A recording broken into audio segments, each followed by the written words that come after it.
मैं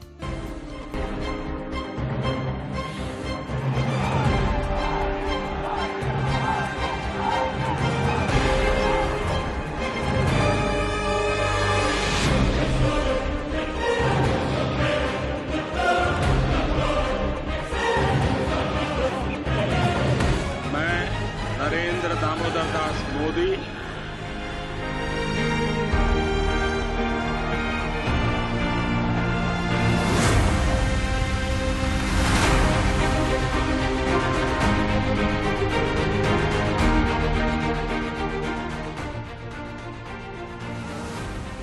ही कथा आहे अशा व्यक्तिमत्वाची जे आज जगातल्या सर्वात प्रभावी नेत्यांपैकी एक आहेत। ही गोष्ट अशा राजकीय नेत्याची आहे जे जगातल्या सर्वात मोठ्या लोकशाही देशातले सर्वात लोकप्रिय पंतप्रधान आहेत।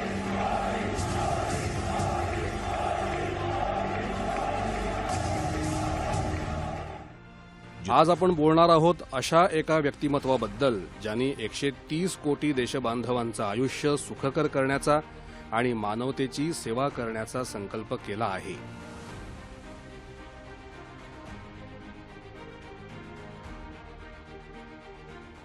मैं नरेंद्र दामोदर दास मोदी ईश्वर की शपथ लेता हूं। नरेंद्र मोदी यांचं आयुष्य म्हणजे संघर्ष, स्वप्न आणि समर्पणाची कथा आहे। रेलवे से रॉयल पैलेस जिंदगी का रास्ता बड़ा कठिन होता है। नरेंद्र मोदी यांच्या आयुष्याचा प्रवास गुजरातच्या वडनगरच्या गल्ल्यांमधून सुरू होतो। 17 सप्टेंबर 1950 ला जन्मलेले नरेंद्र मोदी हिराबेन आणि दामोदरदास मोदी यांचं तिसरं अपत्य। त्यांचा सुरुवातीचा काळ अत्यंत दारिद्र्यात गेला। माता जी है 90 साल से भी ज्यादा उम्र है। जब हम छोटे थे तो हमारा गुजारा करने के लिए वे अड़ोस पड़ोस के घरों में बर्तन साफ करना, पानी भरना,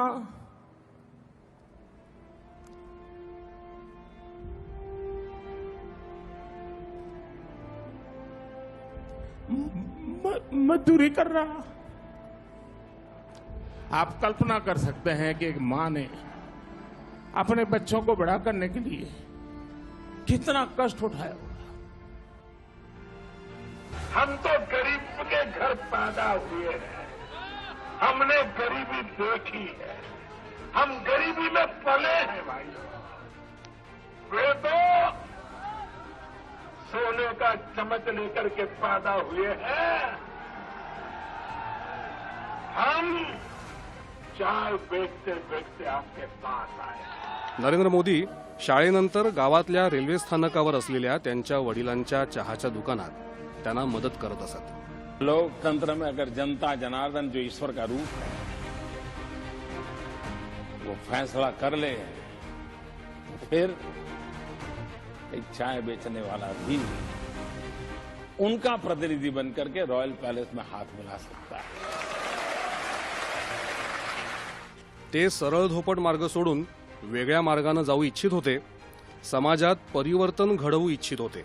समाज आणि व्यवस्थेनं उपेक्षित ठेवलेल्या लोकांच्या दुःख वेदना त्यांना संपवायच्या होत्या।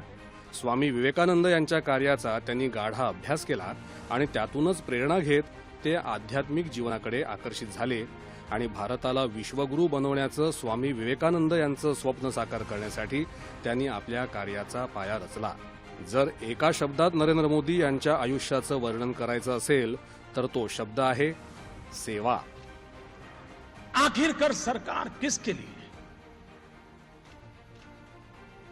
मैं स्पष्ट मानता हूं कि सरकार वो हो जो गरीबों के लिए सोचे, सरकार वो हो जो गरीबों को सुने, सरकार वो हो जो गरीबों के लिए जिए। वयाच्या अवघ्या 17व्या वर्षी नरेंद्रनं घर सोडून देशभ्रमंती करण्याचा निर्णय घेतला। कधी हिमालयाच्या कुशीत आसरा घेतला तर कधी कुठल्या आश्रमात सेवा केली। स्वतःला राष्ट्रसेवेत समर्पित करण्याच्या उद्देशानं ते राष्ट्रीय स्वयंसेवक संघात जाऊ लागले.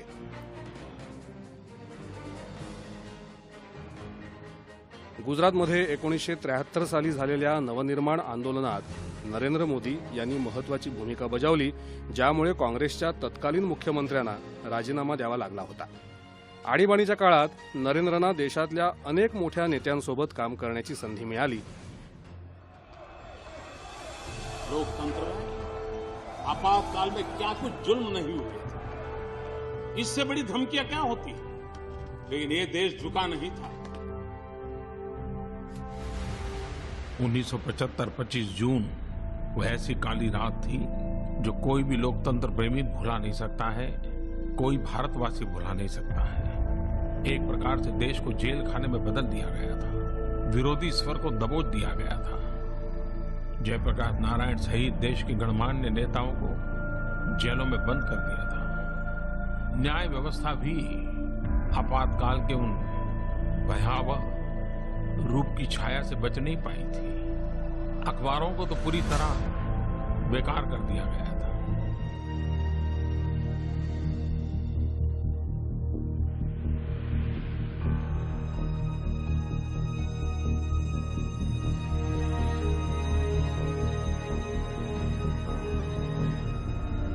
Eternal vigilance is the price of liberty. लोकतंत्र के प्रति नित्य जागरूकता जरूरी होती है और इसलिए लोकतंत्र को आघात करने वाली बातों को भी स्मरण करना होता है और लोकतंत्र की अच्छी बातों की दिशा में आगे बढ़ना होता है. 1987 साली त्यांना भारतीय जनता पार्टीचं काम करण्याचा आदेश मिळाला, पण हे त्यांच्या जीवन प्रवासातलं एक छोटंसं वळण होतं. भाजपाच्या सर्वात उत्तम संघटनेपासून ते शासन क्षेत्रात भारताच्या सर्वोत्तम शासकांपैकी एक म्हणून नरेंद्र मोदी यांचा उदय, साहस आणि दृढ संकल्पाची ही एक कथा आहे. नरेंद्र दामोदरदास मोदी. ऑक्टोबर 2001 मध्ये नरेंद्र मोदी यांनी गुजरातचे मुख्यमंत्री म्हणून शपथ घेतली. कायदाથી સ્થાપિત ભારતના संविधान प्रत्यय गुजरातमध्ये कृषी, उद्योग आणि सेवा यांच्या माध्यमातून त्यांनी समर्थ गुजरातचं भक्कम वस्त्र विणलं. त्यांच्या कार्यकाळातच गुजरातमध्ये कृषी क्षेत्राचा विकास दर 10% झाला. व्हायब्रंट गुजरात संमेलनामुळे राज्यात विक्रमी गुंतवणूक झाली, ज्यातून रोजगाराच्या नव्या संधी निर्माण झाल्या. त्यांच्या नेतृत्वाखाली गुजरातमध्ये मध्यम आणि लघु उद्योगांचाही मोठा विकास झाला. भूकंपामुळे उद्ध्वस्त झालेल्या कच्छ परिसराच्या पुनर्वसनाचं उदाहरण तर आजही जागतिक स्तरावर दिलं जातं. वर्ष 2001 पासून ते 2014 पर्यंत नरेंद्र मोदी संपूर्ण देशात एक उत्तम मुख्यमंत्री आणि प्रशासक म्हणून ओळखले जाऊ लागले. एवढंच नाही तर एक विकास पुरुष अशी त्यांची देशभरात ओळख निर्माण झाली.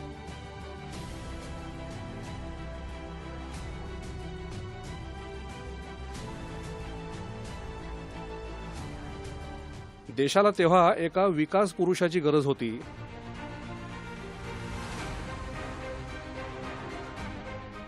अशा एका प्रशासकाची गरज होती जो भ्रष्टाचारावर प्रहार करेल, देशाला घराणेशाही, प्रादेशिक भेदभाव, फुटीरतावाद आणि दहशतवादाच्या जोखडातून मुक्त करेल. भाजपानं नरेंद्र मोदी यांची पंतप्रधान पदाचे उमेदवार म्हणून निवड केली. विकासाचं गुजरात मॉडेल तर संपूर्ण देशासमोर होतच. इस बार के चुनाव में एनडीए 300 से ज्यादा सीट पाएगी और स्पष्ट बहुमत के साथ भारतीय जनता पार्टी के नेतृत्व में एनडीए की सरकार होगी और श्री नरेंद्र मोदी देश के अगले प्रधानमंत्री. नरेंद्र मोदी देशातले एकमेव असे नेता आहेत ज्यांनी सर्वसामान्य जनतेशी राजकारणातल्या नात्यासोबतच एक भावनिक स्नेहबंधही जोडला आहे.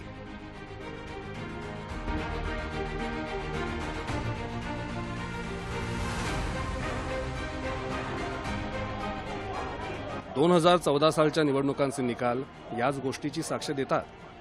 या निकालांमुळे नरेंद्र मोदी देशातले सर्वाधिक लोकप्रिय नेते असल्याचंच केवळ सिद्ध झालं नाही, तर त्यासोबत तब्बल 3 दशकांनंतर केंद्रात पहिल्यांदाच कोणत्या तरी एका तेही बिगर काँग्रेसी पक्षाला स्पष्ट बहुमत मिळालं.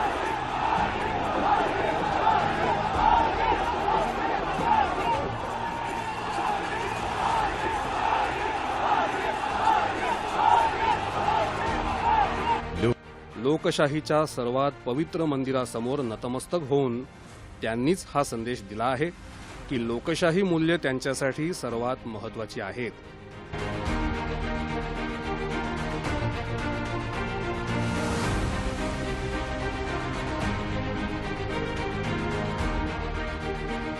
मेरा मूलतः सिद्धांत जो रहा है वो ये है कि हम समाज में जो भी शक्ति है उसको और अधिक अवसर कैसे दें.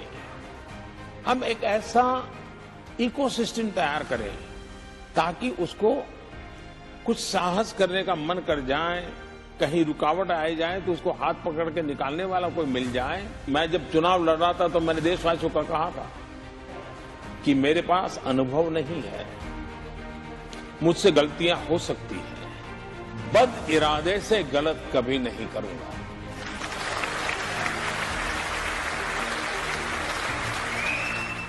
कमाल राज्यकारभार, किमान सरकार या सूत्रावर विश्वास ठेवणाऱ्या नरेंद्र मोदी यांनी सबका साथ, सबका विकास आणि सबका विश्वास हा आपल्या प्रशासनाचा आधार बनवला.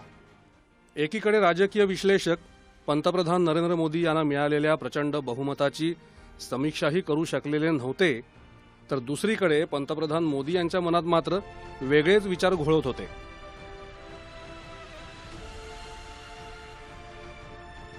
नवभारताचा दृष्टिकोन पुढे नेण्याचा संकल्प असो किंवा 70 वर्षांपासून रखडलेले मुद्दे संपवण्याचं साहस, नरेंद्र मोदी यांनी दाखवून दिलं की मोदी है तो मुमकिन है.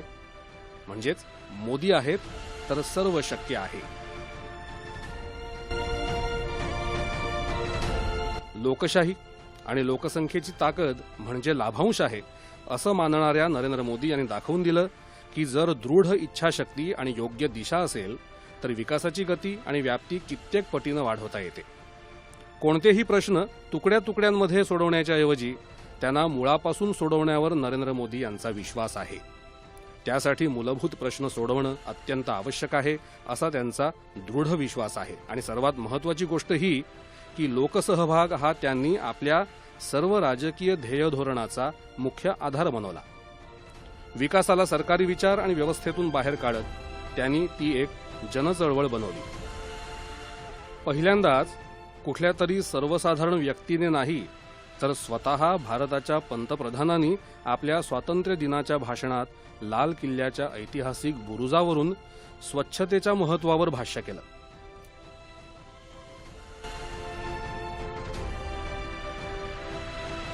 अगर हम सपने लेकर के चलते हैं तो सपने पूरे भी होते हैं. अगर 125 करोड़ देशवासी तय कर लें गंदगी का नामो निशान नहीं रहने देंगे. स्वच्छ भारत का एक अभियान हम सबको मिलकर के करना है.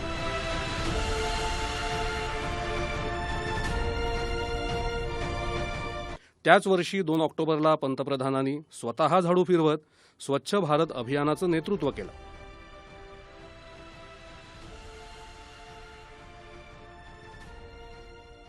महात्मा गांधी ने जो सपने देखे थे कि भारत आजाद भी हो, भारत साफ सुथरा भी.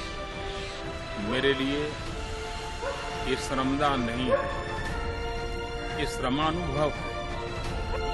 और जो श्रमानुभव है तो मुझे सामान्य से सामान्य इंसान के साथ जोड़ता है. पंतप्रधान नरेंद्र मोदी यांनी भारताला केवळ उघड्यावर शौचाच्या पद्धतीपासून मुक्त करण्याचं आवाहन केलं नाही, तर देशातल्या गरीब जनतेला त्यांची प्रतिष्ठा जपणाऱ्या मूलभूत सुविधा मिळतील याचीही व्यवस्था केली. पहिल्यांदाच देशातल्या स्वच्छता कामगारांना ही जाणीव झाली की ते देशात होत असलेल्या महत्त्वाच्या परिवर्तनाचा मोठा भाग आहेत.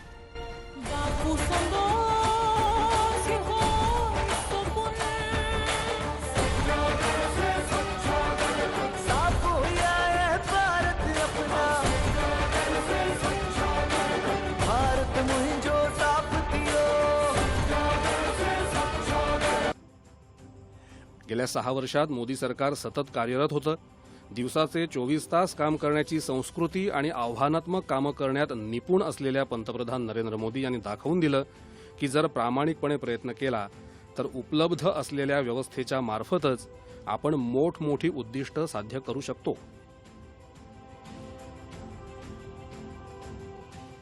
मेरी सरकार का एक ही धर्म है, इंडिया फर्स्ट. मेरी सरकार का एक ही धर्म है, भारत का संविधान. मेरी सरकार की एक ही भक्ति है, भारत भक्ति. मेरी सरकार की एक ही पूजा है, 125 करोड़ देशवासियों का कल्याण. मेरी सरकार की एक ही कार्यशैली है, सबका साथ सबका विकास. और इसलिए हम संविधान को लेकर के, संविधान की सीमा में रह करके देश को आगे बढ़ाना चाहते हैं.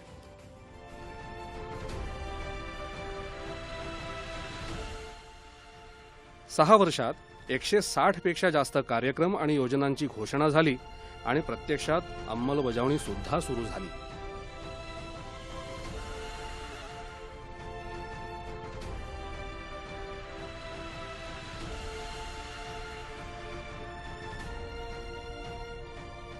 हमारे लिए रिफॉर्म का मतलब है रिफॉर्म नीति आधारित हो, टुकड़ों में नहीं हो, होलिस्टिक हो और एक रिफॉर्म दूसरे रिफॉर्म का आधार बने, नए रिफॉर्म का मार्ग बनाए. और ऐसा भी नहीं है कि एक बार रिफॉर्म करके रुक गए. ये निरंतर सतत चलने वाली प्रक्रिया है. 2019च्या सर्वसाधारण निवडणुकांमध्ये नरेंद्र मोदी यांच्या नेतृत्वाखाली भाजपा आणि राष्ट्रीय लोकशाही आघाडीला पूर्वीपेक्षा मोठा विजय मिळाला. त्याचं सर्वात मोठं कारण होतं सबका साथ, सबका विकास आणि सबका विश्वास हाच मंत्र.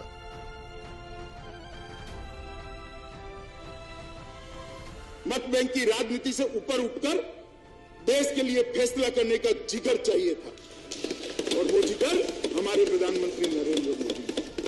कलम 370 हटवण्यासाठी संसदेची मंजुरी मिळवण्याआधी कदाचित कुणाचाही विश्वास बसला नसता की देशाचं नेतृत्व असा काही निर्णय घेऊ शकेल. आर्टिकल 370 और 35A ने जम्मू कश्मीर को अलगाववाद, आतंकवाद, परिवारवाद और व्यवस्थाओं में बड़े पैमाने पर फैले भ्रष्टाचार के अलावा कुछ नहीं दिया.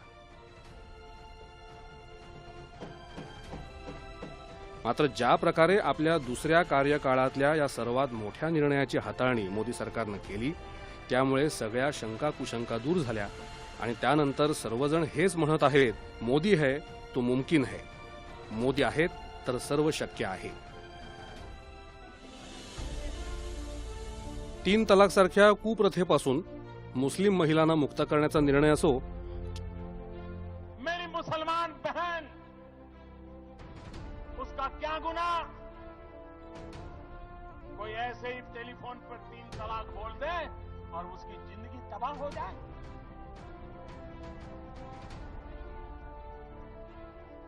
क्या मुसलमान बेटियों के हकों की रक्षा होनी चाहिए कि नहीं होनी चाहिए?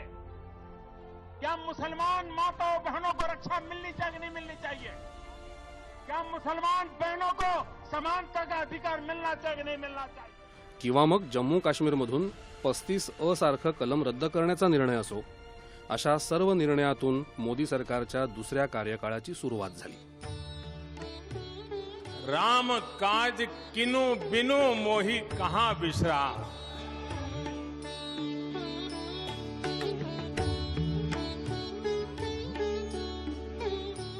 त्याचप्रमाणे राम जन्मभूमी वादावर शांततामय तोडगा म्हणजे केवळ एक वाद मिटवणं नाही तर भारताच्या उत्तम भविष्यासाठीची नांदी आहे.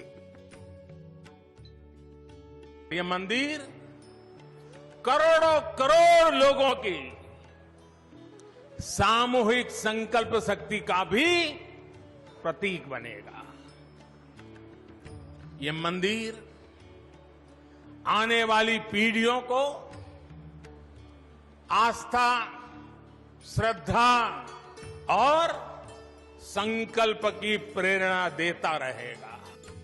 दहशतवादावर कठोर प्रहार असो किंवा मग नक्षलवादाला आळा घालण्याचा प्रयत्न, या प्रश्नांवर 6 वर्षात गेल्या 3-4 दशकांपेक्षाही जास्त काम झालं आहे। एवढंच नाही तर सीमेपार जाऊन तिथल्या दहशतवादी तळांवर सर्जिकल हल्ला आणि हवाई हल्ला करत भारतानं हा संदेश दिला आहे की दहशतवादाला कोणत्याही परिस्थितीत सहन केलं जाणार नाही। जब कोई टेररिज्म एक्सपोर्ट करने का उद्योग बना करके बैठा हो, मेरे देश के निर्दोष नागरिकों को मौत के घाट उतार दिया जाता हो, युद्ध लड़ने की ताकत नहीं है, पीठ पर वार करने के प्रयास होते हो, तो ये मोदी है उसी भाषा में जवाब देना जानता है।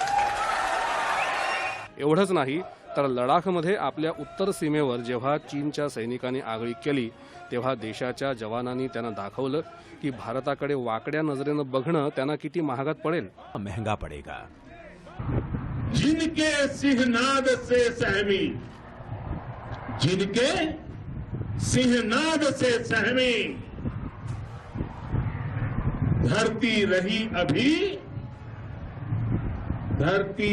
अभी तक डोल। कलम आज उनकी जय बोल, कलम आज उनकी जय बोल। भारत माता की, भारत माता की, वंदे वंदे। अनेक आंतरराष्ट्रीय संस्थांनीही ही गोष्ट मान्य केली आहे की पंतप्रधान नरेंद्र मोदी यांच्या नेतृत्वाखाली भारत विक्रमी गतीनं दारिद्र्य निर्मूलन करत आहे। याचं श्रेय केंद्र सरकारनं गरिबांच्या हितासाठी घेतलेल्या विविध निर्णयांना जातं। आज भारतात जगातला सर्वात मोठा आरोग्य सेवा कार्यक्रम आयुष्मान भारत राबवला जात आहे। या अभियानांतर्गत 50 कोटींपेक्षा जास्त भारतीयांना आरोग्य विमा कवच मिळालं असून आयुष्मान भारत गरीब आणि नवमध्यम वर्गाला उच्च दर्जाची सेवा माफक दरात पुरवत आहे।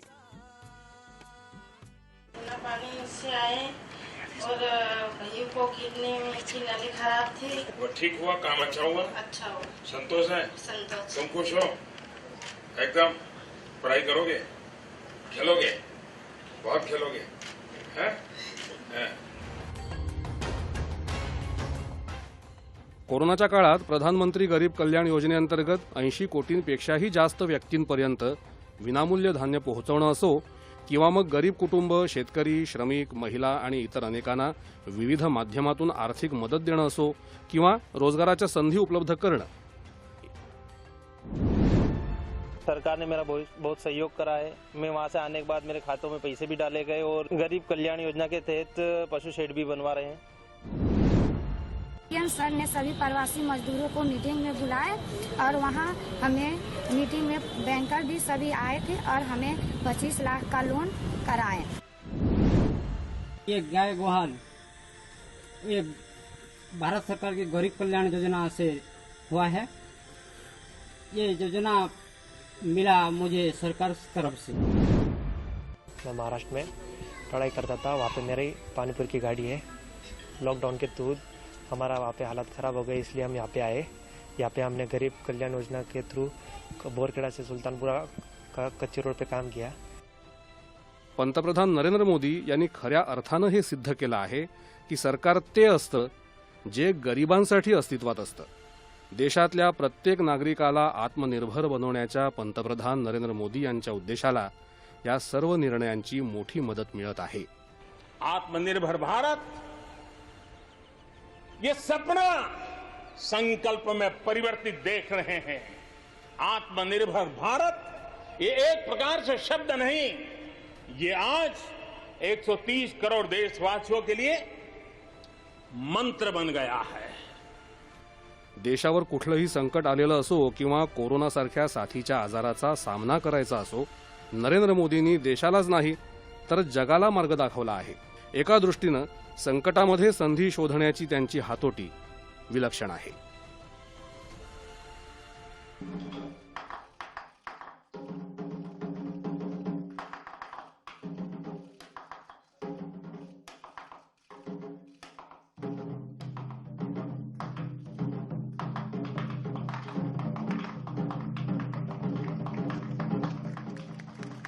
नरेंद्र मोदींनी परराष्ट्र धोरणांबाबत उचललेल्या पावलांनी जगातल्या सर्वात मोठ्या लोकशाहीची खरी क्षमता आणि भूमिका जगासमोर आणली आहे. आंतरराष्ट्रीय योग दिन साजरा करण्याच्या नरेंद्र मोदींच्या कल्पनेला जगभरातून प्रचंड प्रतिसाद मिळाला. गेल्या कित्येक वर्षात असा प्रतिसाद दुसऱ्या कुठल्याच प्रयोगाला किंवा प्रस्तावाला मिळाला नव्हता. आज विश्व मंच पर भारत की बात सुनी जाती है. इस विषय में भारत क्या सोचेगा, ये आज दुनिया को पहले सोचना पड़ता है. नरेंद्र मोदी यांना सौदी अरेबियाचा सर्वोच्च नागरी सन्मान किंग अब्दुल अजीज सैश देऊन गौरवण्यात आला आहे. त्यांना रशियाचा सर्वोच्च नागरी सन्मान the Order of Saint Andrew the Apostle हा सुद्धा देण्यात आला आहे. पॅलेस्टाईनचा Grand Collar of the State of Palestine, संयुक्त अरब अमिरातीचा झायेद मेडल आणि मालदीवचा निशान इजुद्दीन सन्मान देखील नरेंद्र मोदींना देण्यात आला आहे. पंतप्रधान मोदींना शांतता आणि विकासात त्यांनी दिलेल्या योगदानासाठी 2018 मध्ये प्रतिष्ठेचा असा सोल शांती पुरस्कार देऊन गौरवण्यात आलं.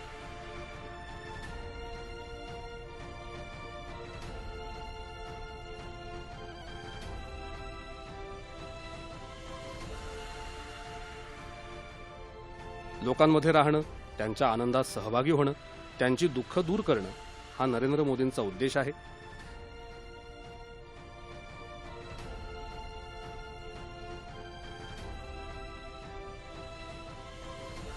नरेंद्र मोदी हे लोकनेते आहेत.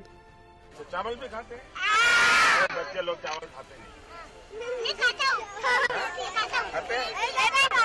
ऐसा करोगे आप लोग? ऐसा करो.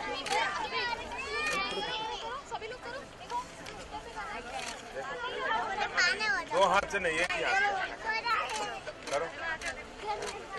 आणि सर्वसामान्य लोकांच्या समस्या सोडवण्यासाठी आणि त्यांचं जीवनमान उंचावण्यासाठी ते समर्पित आहेत.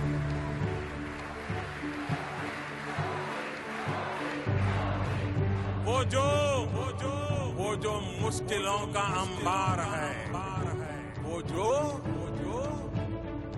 मुश्किलों का अंबार है, वही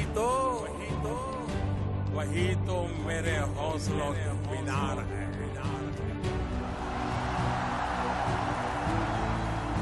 वही तो मेरे हौसलों की मीनार है.